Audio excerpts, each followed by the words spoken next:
ان المنافقین یقینا منافقان چې یخادعون الله دوکور کې الله لرا وهو او د الله تعالی چې خادعهم شرموي دوی لرا او الله هم دوکور کې دوی لرا یعنی شرمي بدله دوکي ورکړي. و اذا قاموا کله چې دوی پاسي الى الصلاه منستا قاموا کو سره نو دريږي په ناراستیا سره په سستۍ سره یراؤون الناس دوی ځان خی خلقو ته ولا یذکرون الله دنیا د الله تعالی الا قلیل مگر لگ مذبذبین بین ذالک دوی حیران دی په کفر او په ایمان کې مذبذبین دوی حیران دی ګډوډ دی بین ذالک په منځ د دې دواړو کې دې دو لارو کې لا اله الا ندی د مؤمنانو طرف ته ولا اله الا او ندی د کافرانو طرف ته ومن یضلل الله او سوک چې بیلاری کې الله تعالی فلن تجد تبنم له دغه پر سبیل الله. یا ایها الذین آمنوا ای مؤمنان لا تتخذوا الکافرین من یسای کافران اولیاء دوستان من دون المؤمنین علاوه د مؤمنانو نه اتریدون تاسو غواړئ تاسو اراده کوئ ان تجلو چې تاسو ګرځوئ لله د الله تعالی پر علیکم په خپل ځانونو باندې سلطانا مبینا دلیل ښکارا. ان المنافقین یقینا منافقان چې فی الدرک الاسفل په لاندې طبقه کې وي من النار د اورنا. ان المنافقین یقینا منافقان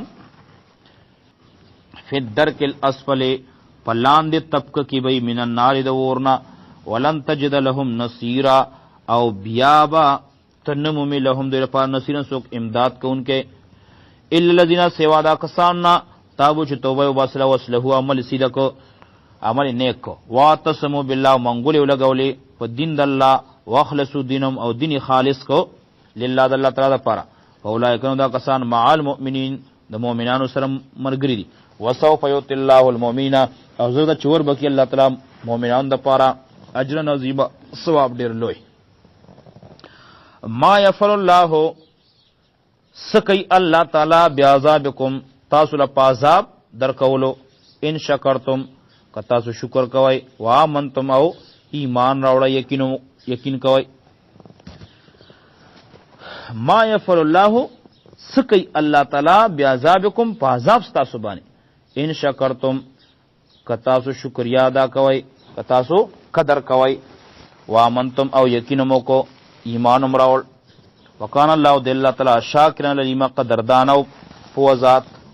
الا الذين سوا دا کساننا تابو چې توبه وباسله وصلحو عمل سیده کو عمل نیک کو واعتصموا بالله منګولې ولګولې په دین د الله واخلصوا دینم او دین خالص کو لله د الله تعالی لپاره اولئک دا کسان مع المؤمنین د مؤمنانو سره مرګري دي وسوف یؤتی الله المؤمنین او زړه چور بکی الله تعالی مؤمنان د لپاره اجر عظیمه ثواب ډیر لوی.